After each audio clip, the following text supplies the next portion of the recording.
Vous êtes habitué, lorsque on parle du crédit, à aller dans une banque ou une microfinance ou une tontine et vous demandez un certain montant d'argent qu'on vous remet et on vous dit comment vous allez rembourser et avec quel taux d'intérêt.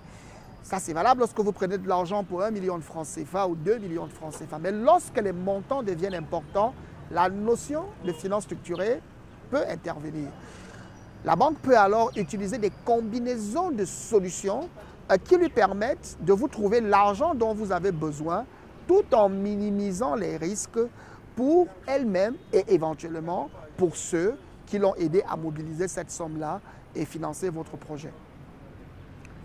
Parmi les solutions de finances structurées, pour ceux qui sont habitués à ça, vous aurez entendu parler de ce qu'on appelle les prêts subordonnés. C'est-à-dire, c'est des prêts qui sont donnés à quelqu'un et qui sont garantis par leur supériorité par rapport à tous les autres prêts.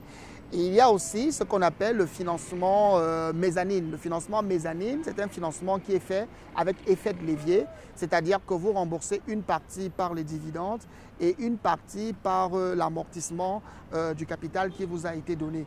Ainsi, celui qui vous a prêté, la banque en général, elle peut prendre part à vos décisions de management et s'assurer que vous allez rembourser à temps.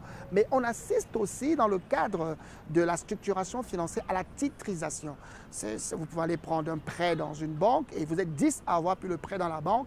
Alors la banque vous met dans un pool de titres de dette qu'elle a accordé à ses clients et vend maintenant des parties de ce pool spécial à d'autres investisseurs, permettant ainsi à elle de mobiliser des fonds sans forcément peser sur ces ratios que lui impose la Banque centrale, notamment la BCEAO. Donc la structuration financière, c'est vraiment cette manière qu'on a de pouvoir permettre que l'argent puisse circuler dans l'économie en minimisant le risque.